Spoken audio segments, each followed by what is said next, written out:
Coming to you live from the JRE Tobacco Aladino Mobile Studios, it's the Cigar Pulpit. Hello, everybody, and welcome to another sermon from the Cigar Pulpit. I'm the Bishop of the Bird, Nick, and with me, as always, Gator. Jeff's been having some sinus issues. Took us about 20 minutes to get the episode started here. You already cut your cigar. You rat fucker. Tit for tat, buddy. Everybody's ratting out everybody here. Didn't see that coming, did you? I didn't, actually. That was good. Anyway, well, today on the show, we are going to be playing an interview that we recorded a little earlier, late last week. And by that, you mean part of an interview. Because you cut out half of it.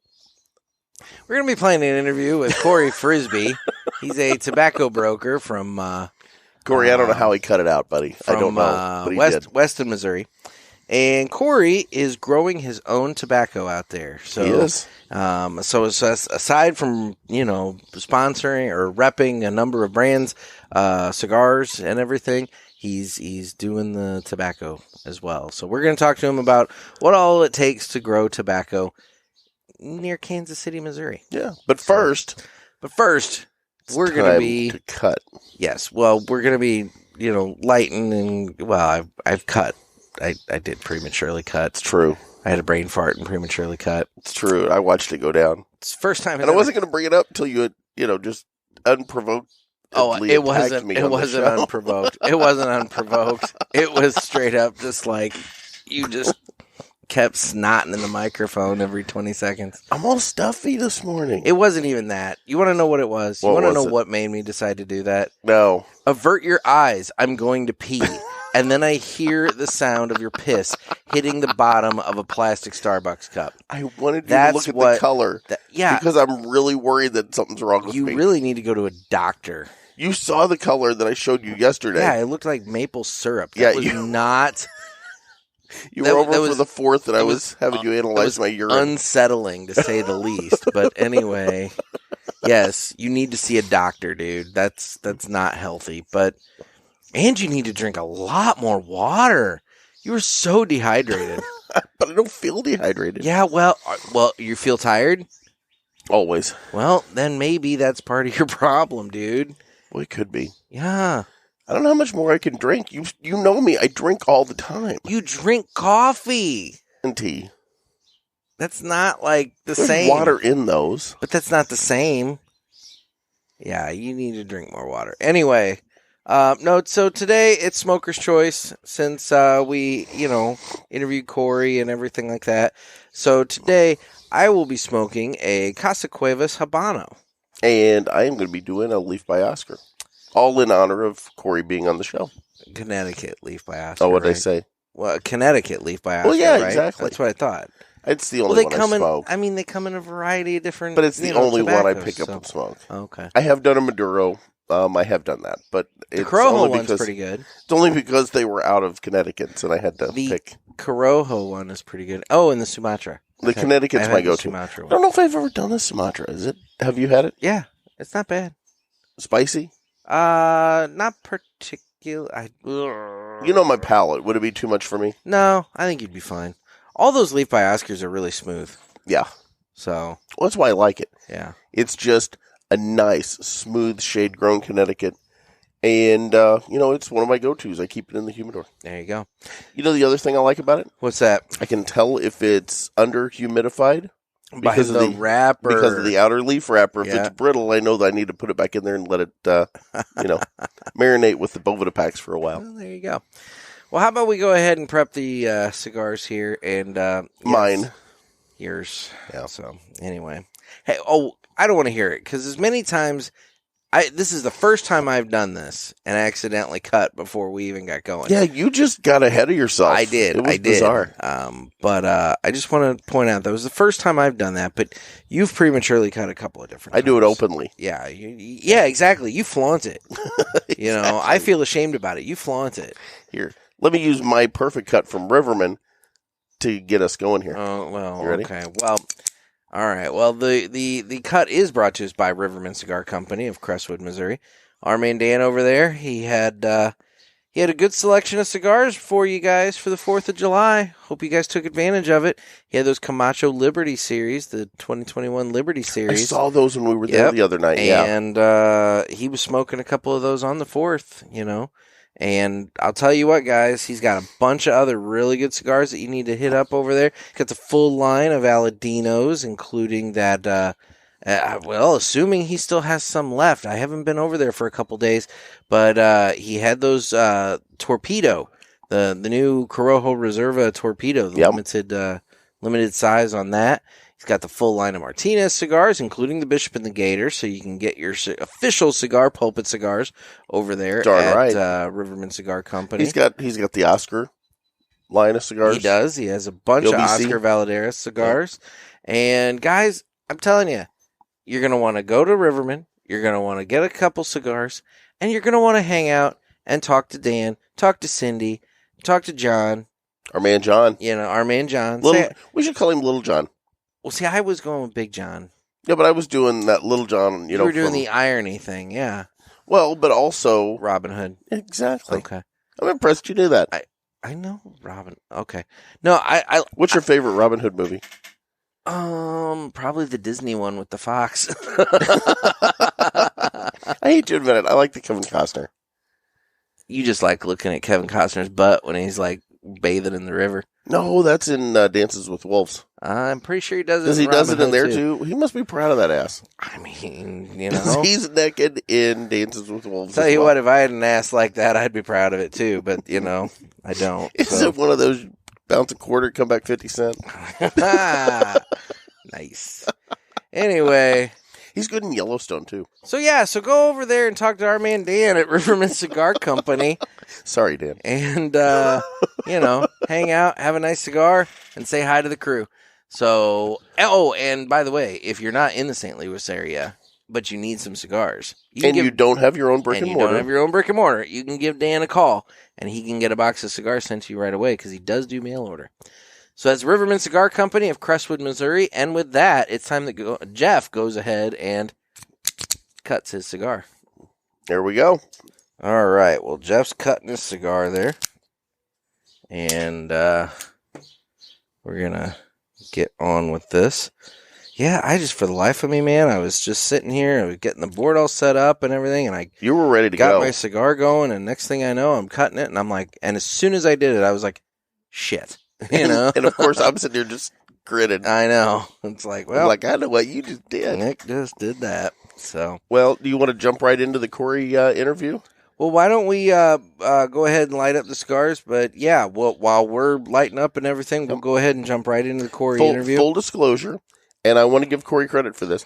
We do smoke a Crux during the interview. We do. And he was nice enough to smoke another brand while we were on, because they were having a Crux event at the world-famous Hill Cigar Company where we were recording. We talk about that briefly in the interview and everything, and we actually talk about kind of how the cigar reps in the area all work together. So yeah, anyway, which is really good. It is really good. But I say that to say this. I want to also mention that soon, hopefully very soon, the Hill Cigar Company will also be getting in the Bishop and Gator. Mm-hmm. So we're eagerly awaiting that. I would hope so. Eagerly awaiting that. Yes. Eagerly awaiting. And we'll let you know when they show up there, and you can go in and get your Nick and Gator fix there at the Hill as well. There you go. Well, why don't we go ahead and jump into the interview and hear from our friend Corey Frisbee. So, folks, today we have a special guest here on the pulpit. We do. We have our friend Corey Frisbee, the man, the myth, the legend. Right. The only other person besides Nick that saw the tranny hooker in Vegas. It's true. Corey was not only along for that adventure, but he actually kind of caused that adventure. But it's not the way I remember it. It's exactly the way I remember it. We're sitting at that bar, and you're like, that gal's a hooker. And I'm like, no, she's not. And you're like, yes, she is. And the next thing you know, you're buying her a drink, and she's sliding on down. But anyway, we've been through that before. So. Oh, many times. So, Corey, before we get started here, because I've got some specific things I want to talk to you about, tell us about the brands that you rep for, because you are a cigar broker, correct? Right. And just kind of give us a rundown of what different companies that you work for. So I do Oscar, Leaf by Oscar, Espinosa, Casa Cuevas. Casa Cuevas, if you guys haven't heard of it, they're a really up-and-coming brand. They're a lot like Oscar. They have their own factory. They're doing their own deal. So that's a real exciting one just because of all of that. Espinosa as well has his own factory. He's been around a little bit longer. So, and then I do Casada, Matilda. That's pretty much it. Good deal. Now, we are recording tonight in the world-famous Hill Cigar Company. This is one of your accounts. And you've got several accounts here in St. Louis, but what all area do you cover? I do Iowa, Nebraska, Kansas, Missouri, Arkansas, and Oklahoma. So a small territory. Yeah. It used A lot of geography there, buddy. Lot of geography. Well, it used to have Colorado and New Mexico on it. Oh, wow. Yeah. That didn't just make too much far, sense. huh? Yeah. Bridge too far. Yep. Well, good deal. Well, the reason we wanted to have you on the show tonight, and just the fact that we wanted to hang out with you here while you were in St. Louis, but we wanted to talk to you about a project that you've got going. You've started raising tobacco in Weston, Missouri. Yep. So kind of clue us in on that, how that got started, why you decided to do that, and we'll go from there. So I grew up farming. You know, I'm a little redneck kid. But right here with you, brother. Right. Yeah. So He's a city boy. yeah. Well, look He's not at even listening anymore. I'm He's just listening. fading out. He's texted on his phone. Look- Mr. look- Texty. Oh my gosh. look at him. I mean, I'm definitely, soft and doughy like a city mouse here. I'm not rugged and made for the country life. He still thinks he's going to get to come over to my bunker when it all goes goes south. You want my cigars? I do want your cigars. Not you necessarily, but the cigars. Oh. But I digress. So, as long as he has guns, he's got your cigars. he's seen the arsenal. I've seen part of the arsenal. true. I don't That's even true. think I've seen the whole arsenal. You haven't actually been in the bunker. That's the scary part. Yeah, I have a buddy. I said, what are you going to do if things go south? And he said, I have guns. Yeah. I'm going to survive. That's, Right. I've made jokes in the past that I buy a lot of ammo for guns that I don't have because when it all inevitably goes south, there are going to be guns laying in the street. There's just not going to be bullets to shoot in them. Right. So that's why you want to stock up. Yep. Because you can pull the guns off the carcasses. Yeah, exactly. Anyway, but I digress. So back to growing tobacco. So Weston historically is a tobacco growing region in Missouri. They historically have always grown burley tobacco. I, kind of getting back to my roots, I wanted to do some farming. And so I went and bought a tractor and leased some ground, and lo and behold, Hale and Cotton wanted some tobacco grown. Ooh. And so I took a tobacco contract for 7 acres, and we're growing 7 acres of Connecticut broadleaf. Oh, very cool. Which, now would be Missouri broadleaf. Has that traditionally been grown there, or is this a new venture completely? New variety. Okay. And there are a lot of differences in how you deal with the broadleaf tobacco as opposed to the burleys. From the spacing when you plant to the spacing in the barn. There are a lot of things that are a little bit different. But this will be stock cut tobacco. It's being grown for wrapper leaf for cigars. We just don't know what cigars yet. Yeah, that's very cool. So when you say stock cut, so you're not going to go out there leafing the plants. You're cutting the whole plant down. Okay. That's their intent. They want to stock cut tobacco. So, Interesting. but we're growing it per their specs. Okay, then. So what? 7 acres. It sounds like a big project because you're hand planting those seedlings, right? Well, we use a transplanter. Okay. So that's a piece of equipment that you put on the back of the tractor. Yeah. To operate my transplanter, it's a 2-row transplanter. So it basically takes a crew of 5. Yeah. One person to drive the tractor, 2 to set on the transplanter and drop the plants in, and then 2 people follow along on each row. And any plants that are not set well, they fix them. Okay. So if it's set too shallow, they push it on in. If it's set too deep, they pull it up a little bit. So, you know what? I grew up on a grain farm in southern Illinois. And, we had the corn, wheat, beans. But, that was all relatively mechanized. And, I can't imagine that kind of project, even on a small scale that some people, I was used to farming 400 acres. But for 7 acres, I can't imagine the manpower that goes into that.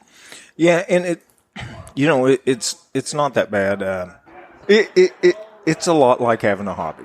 I'm out on the road 4 days a week calling on shops. Yep.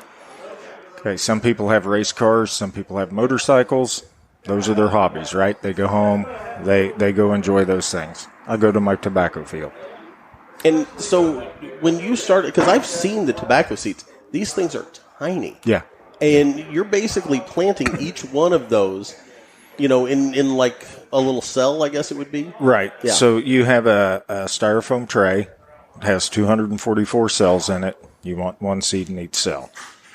Now, we did the Connecticut broadleaf was what we call a coated seed. So it has a coating on the outside of it. Okay.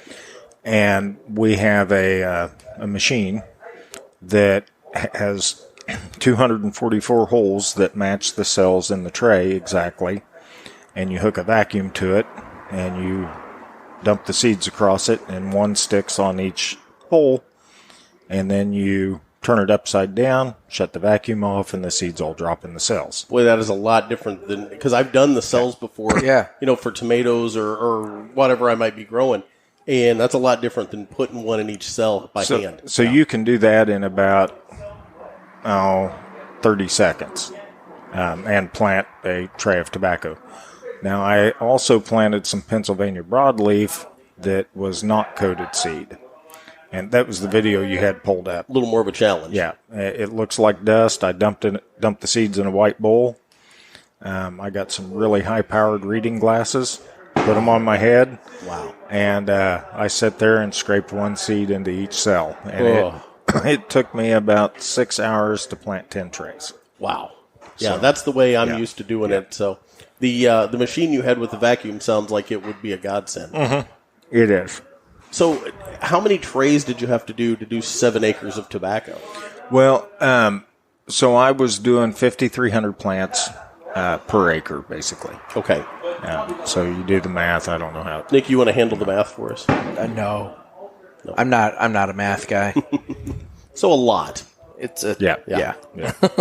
So now, what your germination rate? Did you have close to 100%? Were you having some cells empty? I want to say that, and this is just rough from looking at what we were pulling out of the trays, but we were probably 95%. Oh, that's awesome. Yeah. That's a good it was return. a very, very good germination rate. Good deal. Yeah. So you plant them in the field, and like you said, you have a crew of 5 that does that. What takes place after that?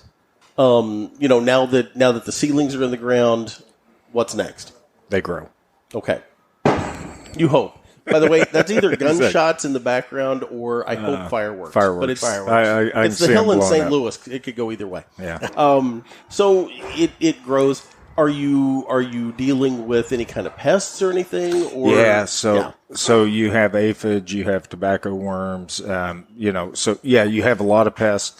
Now the chemicals we use for tobacco are so benign that when you start to have an infestation, you're going to have to spray every 8 or 10 days. Okay. Oh wow. So you're not putting like Roundup, Paraquat, 2,4-D, which Nick likes to make fun of me that I even know what 2,4-D is. You know what 2,4-D is. Oh, yeah. Yeah, it's hardcore. But any of that kind of stuff would kill your tobacco. It'd get just a whiff of it, and it'll wilt and die. And it's done, yeah. Oh wow. And the pesticides, the big thing about those is this is a product we're going to consume. Yes. So anything we put on that has to be completely gone by the time we're consuming it. Yeah.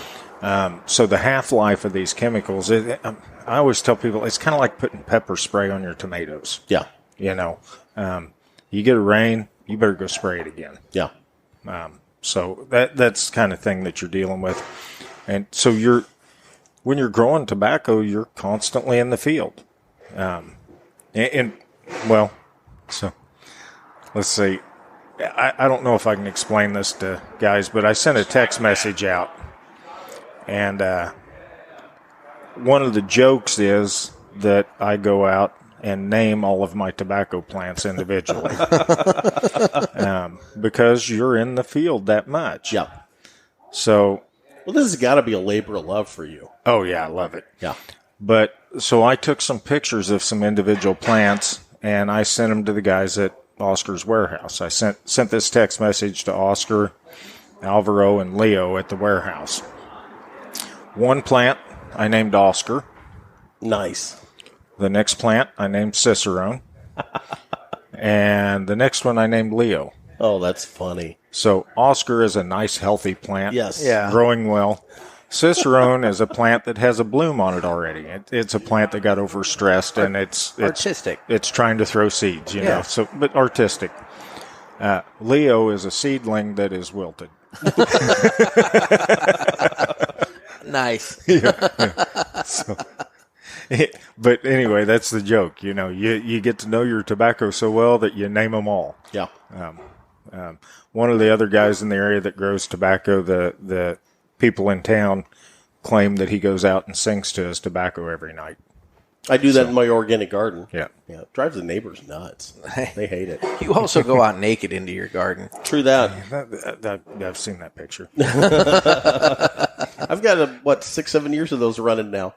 Soon enough, we'll have enough for a calendar. You can see me getting fatter every year. Yeah, it's kind of I disturbing. mean, only you can fix that. I'm not going to fix that. Exactly. So Corey, I want to ask you real quick. So, okay, you've got them in the ground. They're growing. What are we looking at from the time that you plant them to the time that you're out cutting the stalks? Like, how much time are you looking at? You're looking at about 10 weeks. Okay. Well, that's not bad. Pretty short season. Is that something you could double crop? Or? Okay, so yeah, I get that question all the time, and the answer is yes. You could double crop it, but to do that, Nick has no idea what double crop means, but we'll move on. City mouse. Basically what you're doing is you're trying to get 2 full harvests out of 1 year. Okay. So what you do is you're planting early enough that you can take 1 crop out of the ground and go right back in behind it and plant your second crop and get it out before the end of the year. The problem with tobacco is if it gets frost on it, it dies. Yeah. It doesn't stunt it. It doesn't anything else. It just dies. Yeah. So Well, it's in the same family as tomatoes. Am I correct? Yeah. And tomatoes are the exact same way. So if you plant them too early and you happen to get that late frost, the tobacco dies. Yeah. And then when you go to the other end of it, you've got these nice big tobacco plants and you get an early frost and you lost your whole crop. Yeah. So it's just really not worth it to try and double crop. Fair enough. That happened to a lot of people this year with their gardens because they put them out, and we got that really late cold snap here in the Midwest, and a lot of people were replanting their garden. Yep. I had mine low tunneled, but obviously that's not something that's feasible on 7 acres. Right. Yeah. Exactly. So I get that question all the time, and it's not something that you probably want to try to do. Nick, low tunnel is just a small, greenhouse. Okay. Wanted to keep you up to speed. I appreciate that because there's probably other people that don't know the gardening lingo like me. There you go. It is not a sexual thing. Okay, then. As much as you might try to make it into one. Good to note. Yes. So, That is not. seven acres. Was this the math you wanted me to do earlier about how much that produces? Well, You're working towards that. Hold on, I was asking Corey. So that was a little over 5,000 plants per acre. Yeah, 5,300 plants. 5,300. So 5,300 plants per acre for 7 acres. 5,300 plants. It's somewhere over 7 35,000. That's 37,100 plants. Yeah. So out of that, But I was going to ask in terms of tonnage. yes, what's your yield? Yeah. So what we're hoping for is cured tobacco weight about 2,200 pounds per acre. Okay, Nick. Back to the calculator Now. there. So how much? About 2,200 pounds per acre. Oh, okay. Now you have to remember, you're taking 15,400. You're taking the tobacco from 100% humidity down to 20% humidity. So the tonnage you take out of the field and the tonnage you take out of the barn are two different animals. So it's like Jeff and then Jeff out of the pool. It's not submerged displacement. Yeah, yeah. No, it's different. It's different. Yeah. See, never mind. I try to make a joke at Jeff's expense and I get shit on. So okay, that's fine. We'll move on. But it was a lot of fun acting like you were stupid. You didn't expect submerged displacement to come back at you so quick, did you? didn't, No, you actually. didn't see that coming. So you're looking at a tremendous amount of tobacco. Do you have a barn that you're going to be putting this in? Do you have a facility ready to go? Yeah, so Weston, fortunately, has a lot of infrastructure for tobacco because they've grown tobacco historically there. So there are a lot of old tobacco barns around. Okay. Now, one thing that I am going to do, I'm going to try, I've been reading up on a deal. I'm going to try getting a 40-foot shipping container and controlling the temperature and humidity in it. Oh, okay. And I've read a lot of mixed reviews on it, but I've got a little bit extra tobacco planted beyond my contract. Yeah. I want to see what happens. So, this is one of those deals that my learning curve's straight up. So, it'll be one of those deals. We'll see. Yeah. It'll Have you work. thought about trying to fire cure any of it, or? Well, so fire cured is a totally different animal. And so no, I'm at least at this point, I'm not interested in that. Yeah. The reason I'm interested in these shipping containers, so tobacco, every stage of the game, you can lose your crop.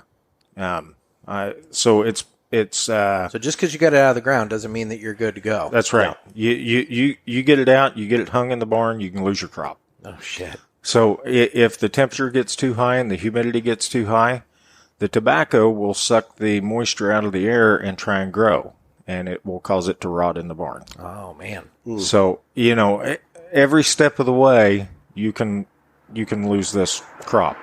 And so, How do you control the humidity in the barn?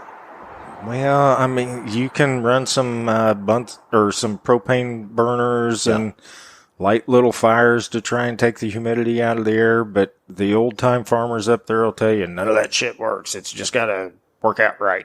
Yeah. Oh man, So that's a it's a- gamble. yeah. Yeah. Well, yeah. Hey, dude, that's farming. Yeah. Yeah. That's just what it is. I watched my dad grow some of the best beans one year, and about 2 weeks before we were going to harvest them, we had a hailstorm. And then I saw all the beans down in the branch because they washed out of the field and they just piled up down there, and they were done. Wow. Yeah. Yep. That's why you have crop insurance right there. But, okay, so here's the deal. Burley tobacco, you can get crop insurance on Oh, no. because the cigarette lobby has a lot of money behind it. Okay. Connecticut broadleaf, you can't get crop insurance on. You can get Really? you can get hail insurance through a private company, but you cannot get federal crop insurance on it because the cigar lobby doesn't have as much money as Philip Morris. That seems Imagine to be that, the case yeah. on a lot of things. Yes, it but, does. Yeah. Who would have thought? Oh my gosh. So we're praying for good weather up Yes, in the we are. Weston area. And low humidity. So when you harvest it, you hang it in the barn. From the minute it hangs to when it's ready to ship, like what kind of time frame are you looking at there? Oh, if it's quick, it's probably 4 weeks. But we're probably looking 6 or 8 weeks. Yeah. And I would figure the quicker you can get it out of your hands, you get... yeah, as soon as you can say to done, Yeah. you want to say to done. Yeah. Yeah. Yeah. Put it in a box and ship it. Yeah. But you got to get the humidity down on the leaf, So you're just hanging and curing, and then you're not making the pelons and all that. no. Okay. So whoever, Hale and Cotton is a broker of tobacco, and so whoever they sell it to will process it however they want to. Okay. So, all goes well and the crop comes off. When do you expect to be, you said, 10 weeks? So Yeah. when should you be harvesting? Second, third week of August. Okay. Yep. And then now, When it's really hot. yeah, oh, exactly. Yeah, it's balls hot at that point. Yeah. So my question for you is, you are part of, or have been part of, the Weston Tobacco store. What's the name of it? Weston Tobacco. Weston Tobacco. Okay. And Look at you backing into the right answer on I've mistake. been there, but I wanted to make sure I didn't say it wrong, or that it hadn't changed name. So your family has the store there. Is that correct? Yeah. So my son runs it, and that is his baby now. Oh, that's awesome. Yeah. And it's a great store. Folks, if you've not been there, I mean, the humidor is worth taking the drive. If you're anywhere in the Kansas City area, drive north and go up to Weston and take a look at this place. It's awesome. Totally. I do the brokerage side, and now I do the farming side, and that's his baby. So that's awesome. And I'll be honest, I don't even know what's in the humidor anymore. So, and the Tobacco Fest that my late son and I started this year, it's going to be all his baby. Oh, really? Okay. All right. Wait, are you still cooking for it, though? Nope. No. I will simply be a vendor. Really? Yep. Well, there you go. Good for you. When is that event coming up? Because I'm sure anybody listening to this show, if you can make it to this event, you want to go to this event. Third weekend in October. Third Saturday. Yeah. So you talked about how you're doing the brokering and the farming. Mm-hmm. So I guess the obvious question is, this is not a one and out. It sounds like you're going to try this, future crops as well. Kind of have to, right? I mean, you don't have to do anything, but you can't just do it once, right? Again, we are coming to you from the world famous Hill Cigar Company. They had a really nice event tonight, and I know, Corey, this wasn't yours, but I hope you don't mind me bringing it up. They had a really nice Crux event, and the fine folks over at Crux had a really nice display and had some new cigars that I think they're going to come on the show and smoke with us. So yeah, it was nice. And I'm smoking one right now and enjoying it very much. Same here. Mm-hmm. So, absolutely good. And look, we've got this territory in Iowa, Nebraska, Kansas, Missouri, Arkansas, Oklahoma. All of the reps and brokers. I guess it's different than it is the rest of the United States because we all actually like each other. Yeah. I've seen that. Yeah. And so, if one of us is doing an event, it's not uncommon for another rep or broker to show up and help you work your table. That's awesome. And so, yeah, it's really, really cool. And I have some companies that come out, and the principals of the company will come out and ride with me. And I'll try to explain to them that it's a little different here. Yeah.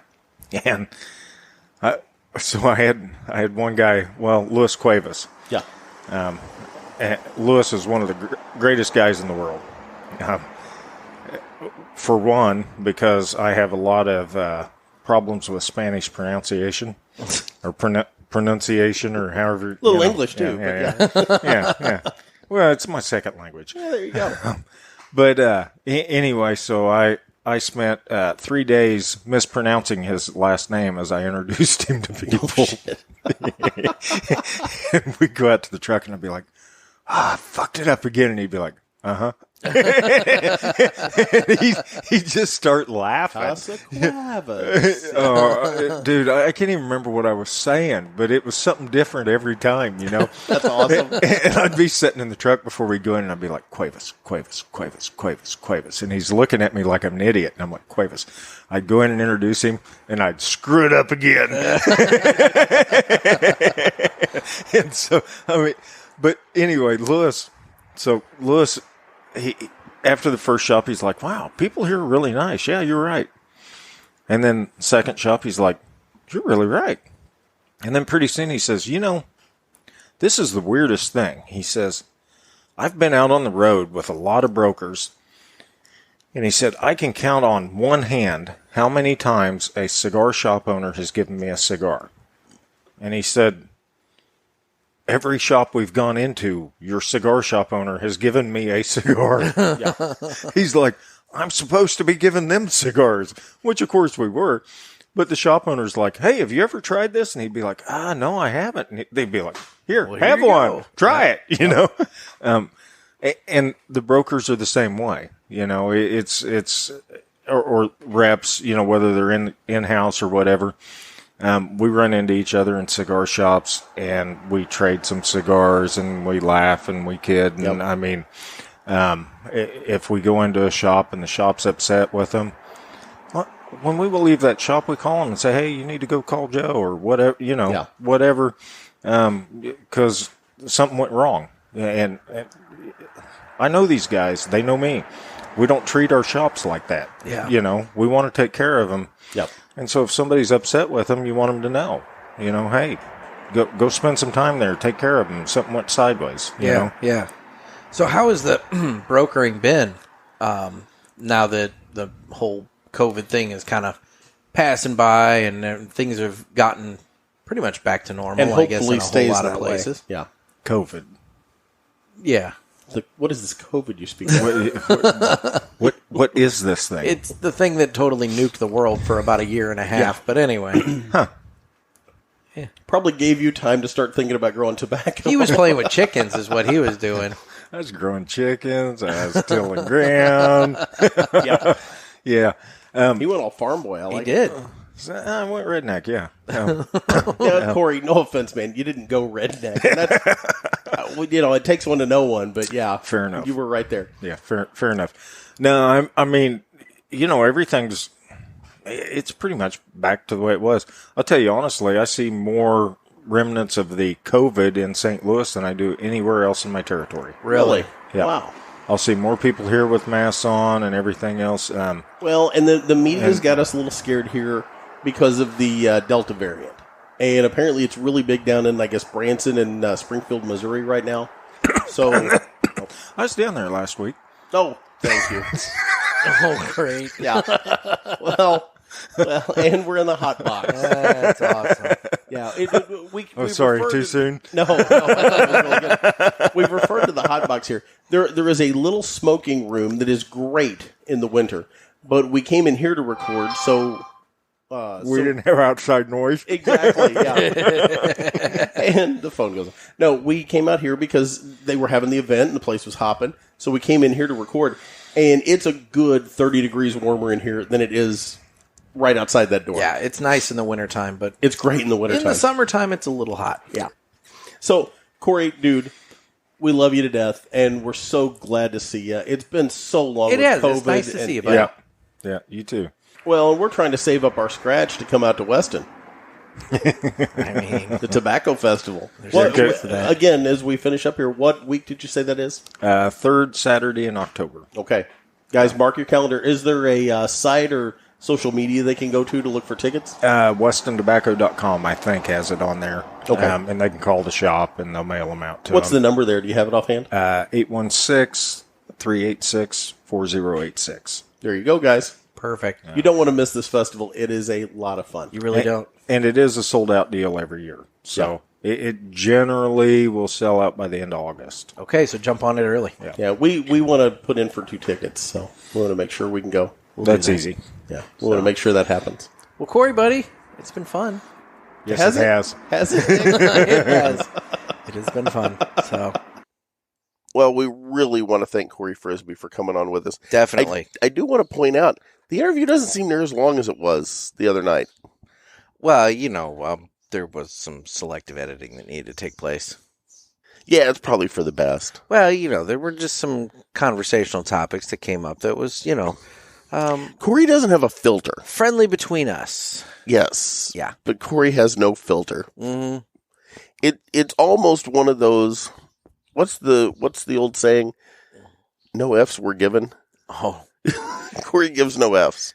why are you filtering yourself now? But yeah, in all seriousness, he did not care one bit. And No, he just bus rolled you hard. well, and it was one of those things that we just needed to keep the interview focused. Yeah, that's it. We had to keep the interview focused. That's it, champion. yeah. Yeah. So anyway, but yes, we do want to thank Corey Frisbee for taking time out and everything. I mean, it's always good to see Corey. We need to circle up with him. Corey's a hoot. You know, for more. Well, I want to go out there when they harvest. Yes. I really wanted to make that happen if we can work that out. Well, we'll have to figure out when that's going to be. Yeah, it's going to be a good time. It would. It would be fun. I can't wait to see you out cutting stalks of tobacco. That's not going to happen. Well, get a machete, man. Go to it. I've pointed out multiple times in the interview, I'm City Mouse. I'm soft, weak. Well, you can cut a few just to say you did it. Well, I can do that. Yeah. Just to say I did it. Exactly. But, like, don't expect We'll put hard manual labor out of me. You get to add that to the rich tapestry that is the bishop, and you can add to your resume that you've now harvested tobacco. Well, there you go. Think about it. This is going to be worth it. It would be impressive. Yeah. All right. Well, Jeff. Oh my God, is it time for Ask the Boys? Well, I was going to ask you. So, what are you getting on your Oscar there? Oh, it's just a good, creamy, nutty, mild Connecticut. I love it, especially considering we're recording really early for this. Yes. So yeah, I've got my Casa Cuevas Habano, and it's a good cigar. It's got some like just lingering spice to it and everything. It's got some earthy flavor. Maybe a little bit of baking spice and everything. It's a good cigar. Yeah. I like it a lot. It'd be too much for me this early in the morning. First cigar. Maybe first cigar of the day. For me, yeah. We are recording at like 9 a.m. So why? Because I've got a full day of shit to do. You were here all day yesterday. We could have recorded then. Could have. Didn't. But what were you doing all day yesterday, too? What's that? I cooked. Yeah. I made brats. Yeah. And you helped eat them. There were a lot of things going on. There was a lot going on. I made corn. Yeah. You got to watch me rub it down with the butter, which I'm sure was disturbing. Kind of. I just imagined it was like your masturbation, like prep routine, which is just horribly disturbing. I used the same stick of butter. Oh, God. Anyway. All right. Well, why don't we get into some Ask the Boys? Shall we play a game? You talking to me? I have a question for you. You gotta ask me nicely. Ask me about my wiener! You got a question? You ask the 8-ball. Come on, sucker. Let's get it on. So it's that time for Ask the Boys, where we answer listener questions. And guys, you can get your questions in by calling the Ask the Boys hotline at area code 863-874-0000. And, we'll just kind of answer them as they come. And if they get entirely too wretched, there's always the Adam Protocol. The Adam Protocol is in effect. It is in effect. Yep. So anyway, why don't we go ahead and listen to the first call here? Hey guys, it's Lupe here. Lupe. Just got to say, we got to have some more Drunk Gator, because that episode was awesome. Anyway, stay safe, stay smoky. Hashtag save the splat. It's a thing now. Okay. Wait, hashtag what? Save the splat. Oh. Save the splat's a thing now. It is. It is a thing. So, I do want to point out, not everybody was happy that I got a little lit on the episode the other day. We did have at least one listener reach out to us. And, here's the thing. With a very strong opinion. Here's the thing. I don't want to offend anyone. That's not why we do the show. We do the show to entertain. I'll be honest with you guys. I drank too much of the tequila. Not my finest hour. I've said that to many people on Instagram and whatnot. But, it happened. And, other than the stuff that was in Corey's interview, we don't really shy away from personal things.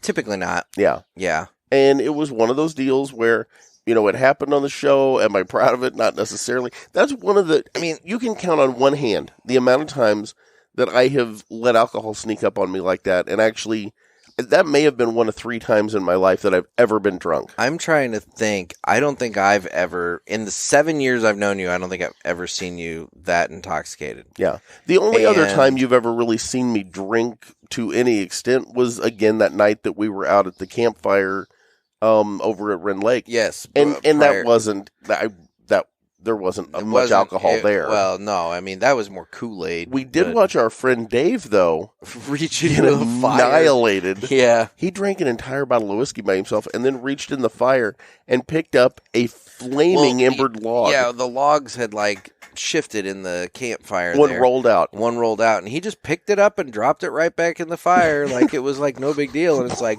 dude, what the hell? We're all slack-jawed. Yeah. And then later he's like, ow. Yeah. It took him 3 minutes and he realized he'd burned his hand. It was really disturbing. So to anyone that was offended, I apologize. That was not my intent. I just really, for some reason, enjoyed that tequila that night. And I look back on it, I'd had a hot dog at Eddie's Bible School thing.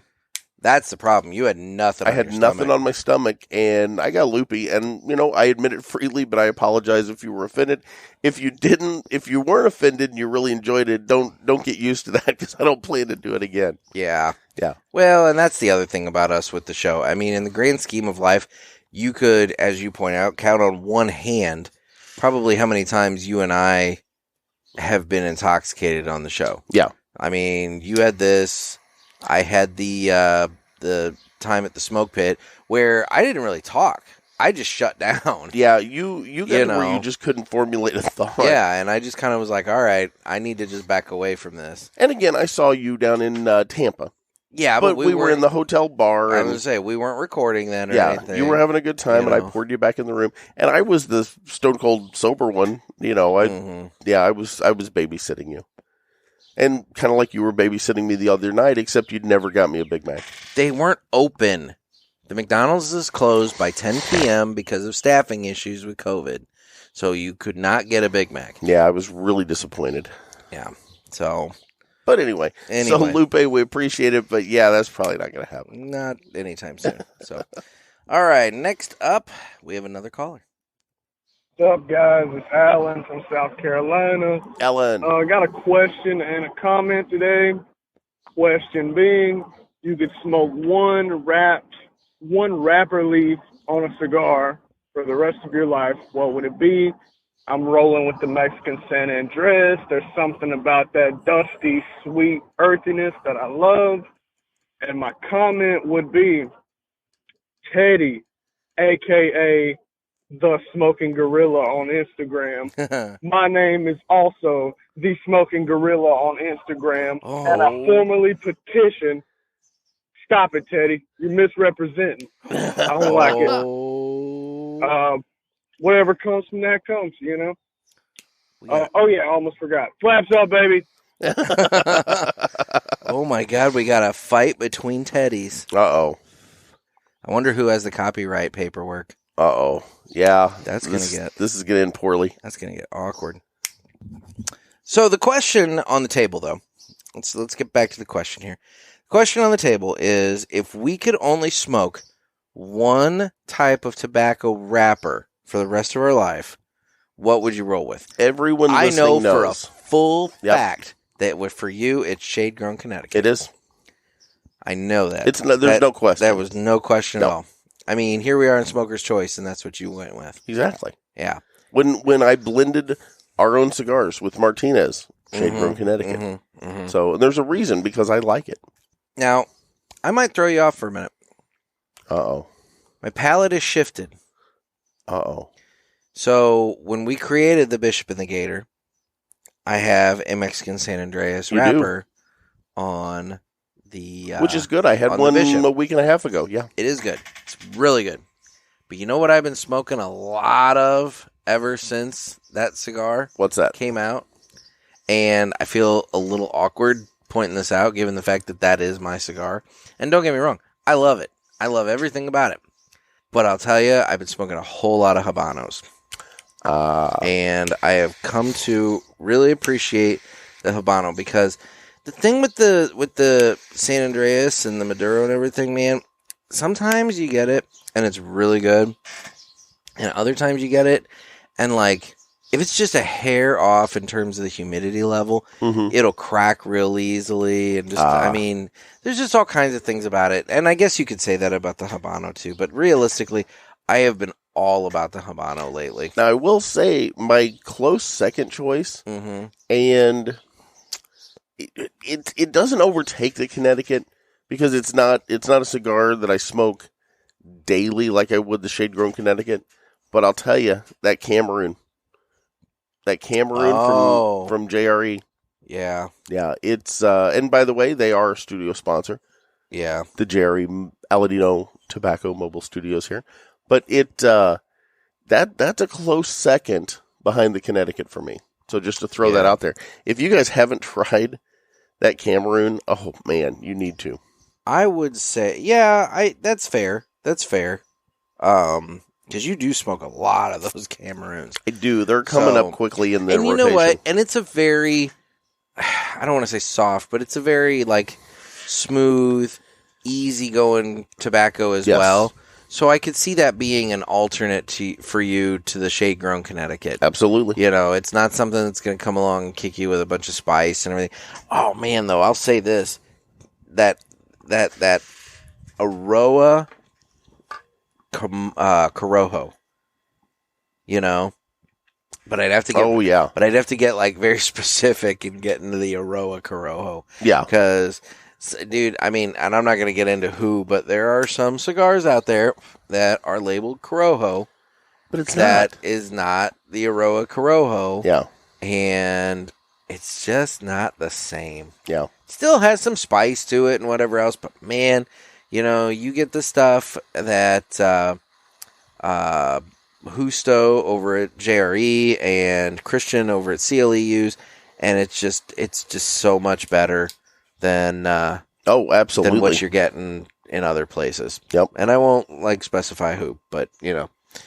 Anyway, so for you, you're Connecticut shade grown with the Cameroon as your alternate. Yes. And I'm going with Habano with Corojo as my alternate. Okay. Aroa Corojo. Yes. I have to be specific. Yes. Very specific. So, okay. All right. Well, next question here on Ask the Boys. What? My life. What? Big Mac in my life. Dude, I'm not going to bring you back a Big Mac. You just need to go to bed. So, how did that end up as a call? That might have been maybe. I don't know. That was me begging for a Big Mac the other night. I actually cut it off there. I don't know. Who did you send that to that then sent it back to us? Was there any, did anybody say anything Noah at the end of that? I don't know. I mean, I guess we could listen to it all the way. Let's listen to it all the way. Okay, we'll keep going with it. Okay. You just need to go to bed, dude. Yeah,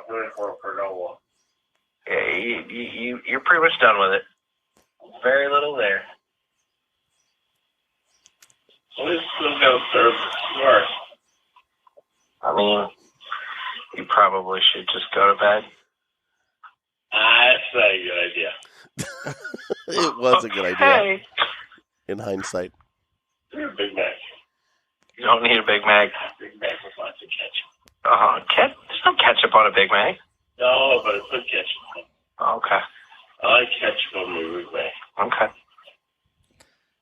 All right. I was just playing up for this show. I don't think you are. You're a Big Mac. Really wanted a Big Mac. Nobody said anything at the end of that. So, I'm trying to think. Nick shot a video of me begging for a Big Mac. I did. And then sent it out to a select group of people. And select. One of them decided to send it back to us as a call. Thank you. Very select. That show's going to be the gift that keeps on giving. That... who got that? Gervais got it. Noah got it. Yep. Broccoli Rob got it. Okay, well, we've narrowed it to 3. Narrowed down to 3. Or anyone they sent it to and then sent it back to us. So, yeah. Well, I mean, I would hope that they would keep it within themselves. It's like that hair product commercial. You know, you tell 2 people and and they tell 2 people and so on and so on. Yeah. And that's how herpes spreads. Oh, my God. I just wanted a Big Mac. Anyway, well, yeah, sorry to the listener that was offended because we kind of wanted to clarify that up with the apology and then move on, and then and then it just we really probably should came back start. To haunt. You know, we've been doing Ask the Boys for a while, and I respected Travis Seibert's request in the beginning of how we shouldn't screen the calls. Yeah, we need to start. I probably ought to start screening the calls because it's just every once in a while something comes out of left field and just whaps us upside the head, and which in some cases is amusing, like this. But yeah, we probably ought to start screening the calls a little bit. Yeah. Anyway, moving on. Let's be real. Then we wouldn't need the Adam protocol. That's true. It would be a preemptive Adam protocol. It would. All right. Well, anyway. Moving on to the next question here. How to make an invisible hombre. Hola, hombre. Want to pet my chihuahua? The other way, start with the world's best tasting tequila and let your bartender do the rest. Put us on. Damn it. How to make an angry parrot.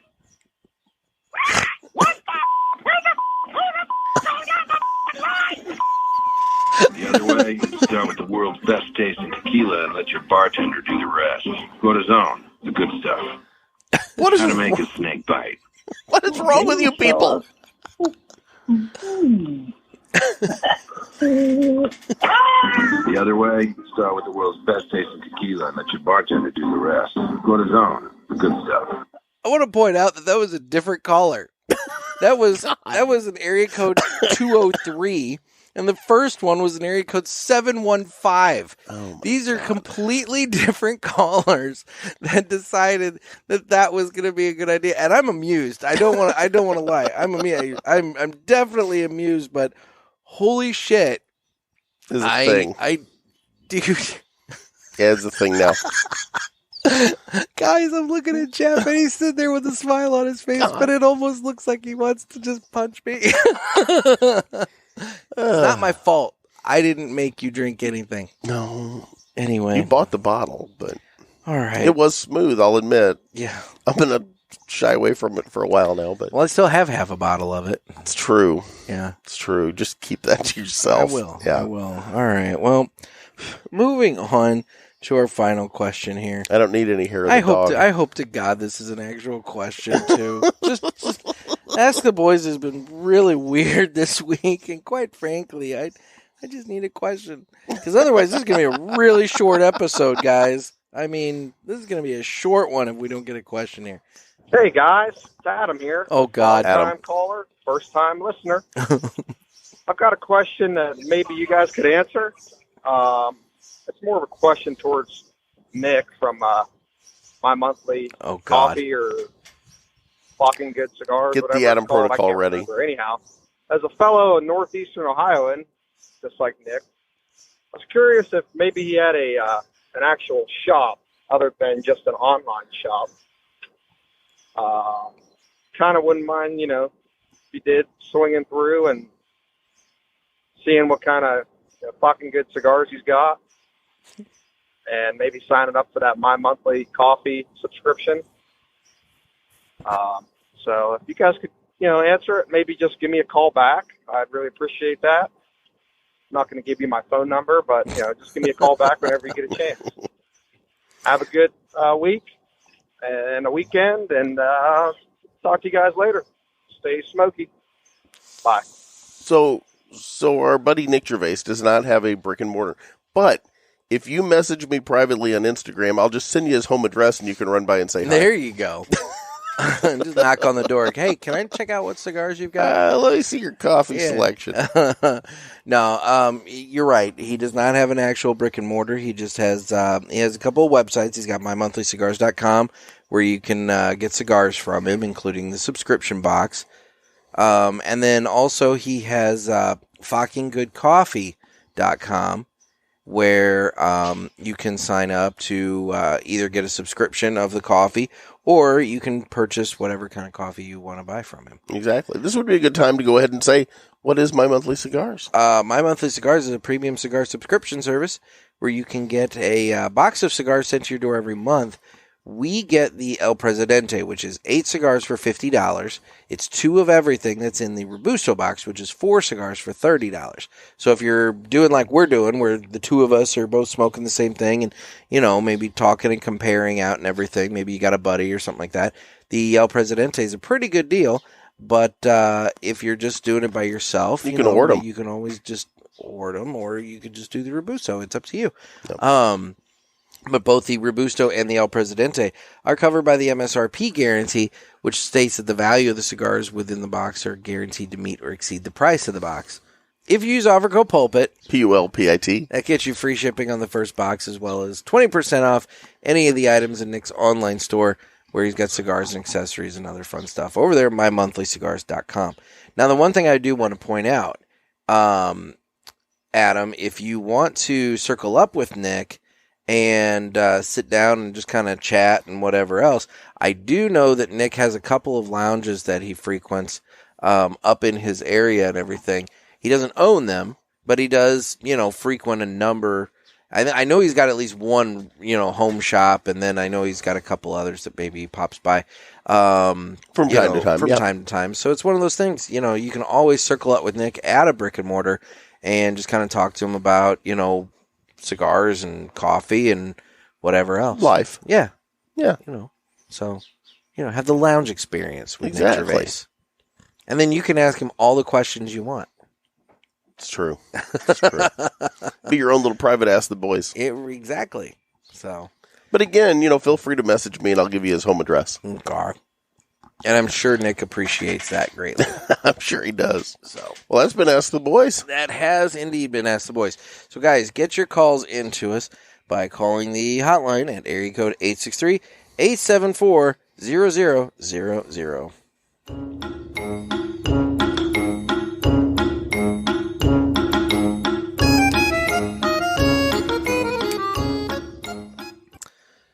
So that's that was interesting. Yeah. I didn't debacle. It's not debacle. Borderline debacle. Not borderline. It was just interesting. I find it interesting that two different callers thought, the exact same thing, that it'd be funny to just play some audio for you. Yeah. Just from totally different areas. Yep. Thanks, guys. Appreciate it. I'm mildly curious about something. Hang on a second. I'm mildly curious about something. So what did I say? Area code 203 and area code 715. So let's just Google real quick. 203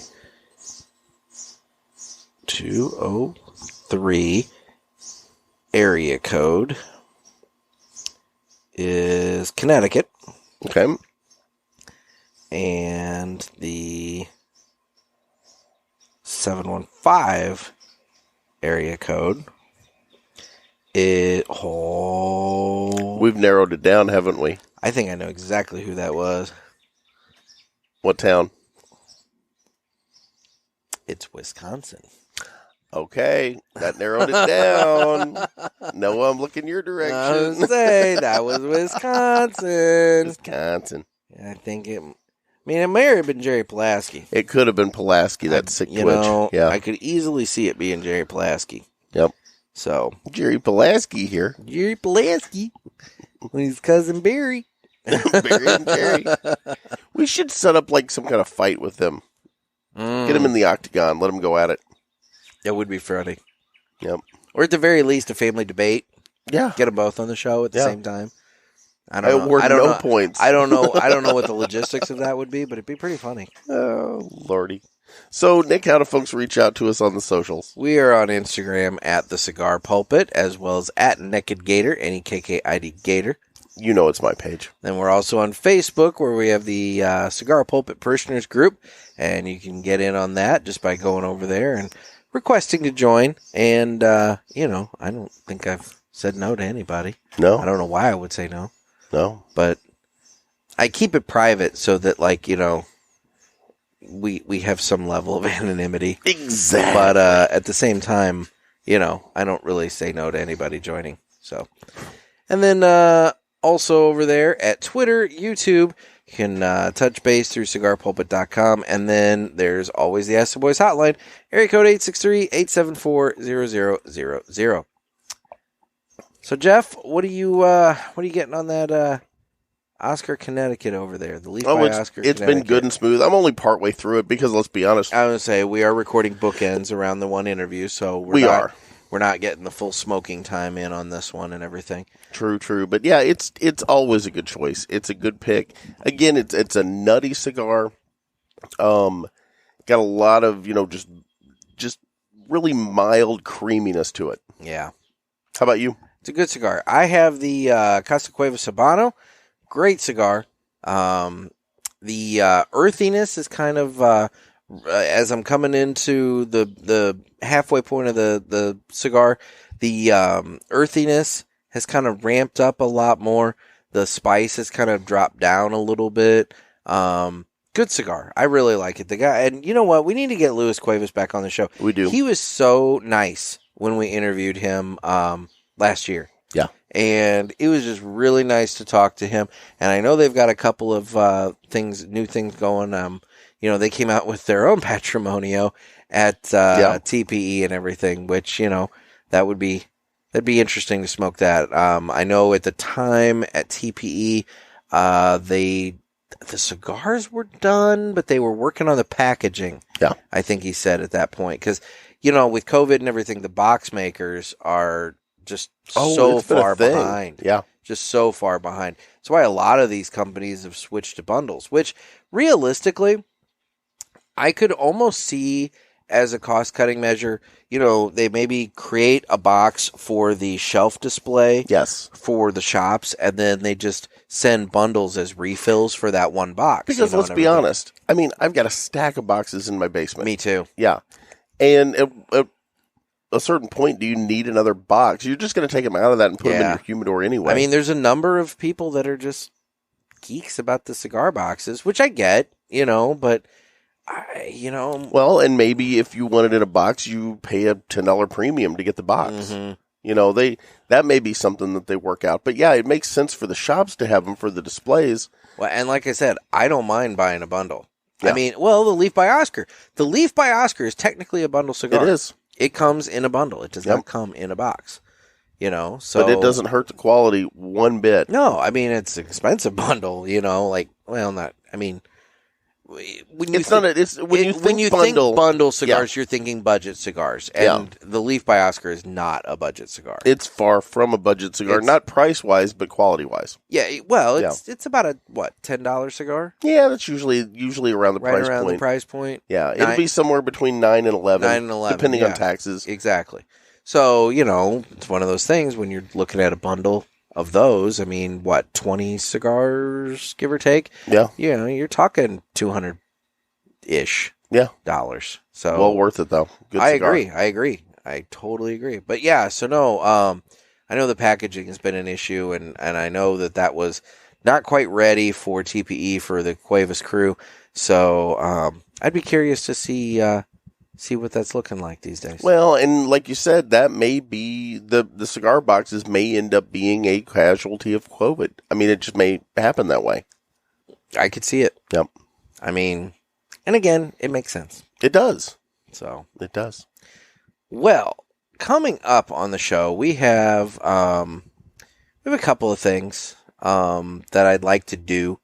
Realistically, we have a number of people that I need to reach out to about coming on to the show. Oh, from TPE, we have some good cigars to review. Yeah, a bunch of that stuff and everything. But, kind of prepping for this show, I have a couple of, spirit of disclosure here and everything, we were kind of wondering what we were going to smoke. We ended up deciding to do the Smoker's Choice just because, we had Corey's interview and everything, and, he represents a number of brands, so we figured, we'll touch base on a couple of those brands kind of thing. But one of the cigars in my humidors that I in the process of figuring this out, I tracked down was a couple of Oscar 2012s, the Orange Band 2012s that Dan the Man Ponder had and given to me. And the thing is, with those cigars, I have two from, I guess they'd be 3 years old now. Yeah. And then I have two that are 2 years old. And then Dan, at the time, told me to circle up with him when, we finally are going to do this. And then he would get me one of the current ones. And then that way we would have a 3-year-old, a 2-year-old, and a current one. Yeah. And we could smoke them and kind of determine, hey, what does this age do to this cigar and everything, which I think would be really cool. And what's neat is you can kind of tell the age on the band slightly. That's what you said. Because the one band is just ever so slightly more, I don't want to say faded or discolored because that makes it sound like it's been hit with a ton of light, but just naturally the inks on it have kind of just slightly muted versus the one from 2 years ago. And then I'm sure if we compare that to the current one, it's going to be the same way. So, just something fun to do. And let's be honest, it's kind of like wine, where, you let it age a little bit and it mellows or it strengthens different flavors and whatnot. The other thing you run into is that, from crop to crop, you may be dealing with slightly various tastes with the tobacco as well. Yep. And, because they're all, just tobacco that's been grown. And from year to year, you're going to have different conditions they grew in. So it would be really interesting to see how that has changed them up. Dan always says, if you go in a humidor and you see a box of cigars and you grab a single and you go in the lounge and you sit down and that cigar just fires up and just tastes beautifully and smokes wonderfully and you're having the best experience of your life with that cigar, he always says, go ahead, go back in the humidor and buy the rest of the box. No. Because, as you just pointed out, there are little minor differences that come along with different crops and everything. So if you want to guarantee that you're getting that primo smoking experience that you had from that one single, just buy the rest of the box. Yeah. Because the next box could be not totally different, but different enough that it's not the same experience that you had just experienced. Yeah. So, I don't know. It's interesting. It'll be a neat show to do. I think it'll be a fun show to do, kind of dive into some aging, a little bit. Yeah. Oh, absolutely. I question doing 3 cigars each on the show, though. I will be honest. Well, maybe if nothing else, maybe we do the 3-year and the current. Yeah. And take out the 2-year. Yeah. That might be the way to go. And, that way we just kind of go okay, this is the current and this is one that was aged 3 years. And just see. Yeah, and that might be more of a drastic difference. The 3-year and the 2-year, that's literally a year apart. Maybe it might be too subtle, but maybe the 3-year and the current, might be. And I know you're big on aging cigars. I'm big on smoking them when I get them. I'm not big on it as much as it just kind of happens that way. You've got a good stocked humidor going. I kind of keep mine as a just in time. I'll go buy my cigars that I need for the month and then, sit and smoke those. And I don't keep a lot of cigars, although I do have 2 or 3 that have been in my humidor now for going on 2 years. Well, and I'll be honest, and I haven't run this by him yet, but I'm very confident he's going to be down for it. So our man Broccoli Rob is coming to town mid-July here.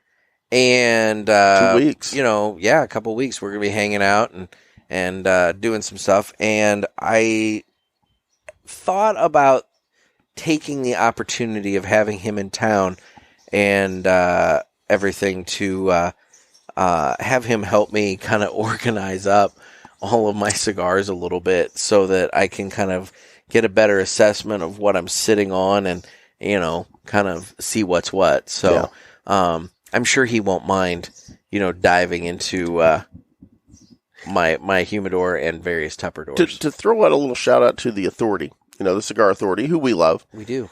I've heard them talk before about people who buy cigars almost as a commodity and keep them and age them, and then I guess they're gonna resell them or something at some point. Like, I've never understood buying cigars as an investment. Yeah, I'm not gonna resell them. But I can't wrap my head around that. Yeah, I mean, people do. Yeah. I mean, Garofalo's talked a couple times about, buying some really old, for lack of a better term, collector cigars. Yeah. That are hard to come by, and he's paid good money for some of these cigars, just to then turn around and smoke them. Yeah. Because he's got his bucket list of, these are the cigars I want to smoke. And, some of them are really high priced. Let me ask you this. What's the legality? Like, if I own a cigar and resell it, is that legal to do? I don't even know. I mean, it's your own personal property. Yeah, but it's also regulated. Is it, is that something... It's a good question. It happens, and I've had people buy cigars off of me before when they don't have one or something. Yeah, I mean, it happens all the time. So I don't, that's a good question. I don't know. I don't know the legality on it. I mean, I don't want to bust anybody out, but yeah, I mean, it happens. Yeah, so I don't know. That's a question. Interesting. Anybody in the audience knows the answer? Call the Ask the Boys call hotline. the hotline and let us know. Yeah, what's that number again? 863-874-0000. Good stuff. Yep. Well, Nick, it's been a show, man. Well. It has. So this, you guys have no idea what you missed and what he cut out. No idea. Maybe someday. Maybe someday. Maybe Too someday. soon? Too soon? Just a little bit. A little bit soon. Fair enough. But maybe someday the lost tape of this interview will come out, and the extra 20 minutes will come out. But for right now, we'll make that a bonus paid episode. For right now, all I want to say, Corey, is I fucking did it. He gave you the challenge. You gave me the challenge, and I did it. So I don't know how. I did it well. Because it was interspersed. He wove it into the entire he did. interview. And I won't lie, it was a challenge. Yep. It was quite the challenge. But I pulled it off. You took it up a notch. I did. Yep. So, proud of you, champion. Anyway. Well, guys, this has been another sermon from the Cigar Pulpit. I'm Nick. I'm Gator. Everybody stay safe and stay smoky.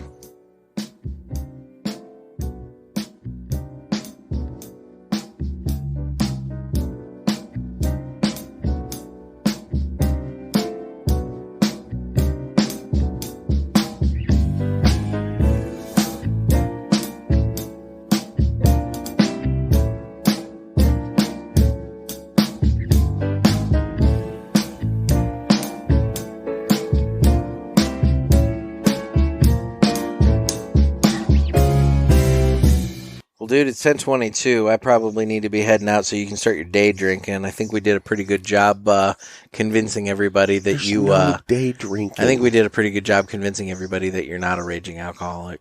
Day drinking is not something I do. Seriously, how long have you known me? Dude, I'm teasing you. I know. You're very sensitive about this. Very. Because that's the funny thing. It's not me. But it was on that show. On that one show? Yeah, on that one. That was a one and out. There you go. That was a one and out, boys and girls.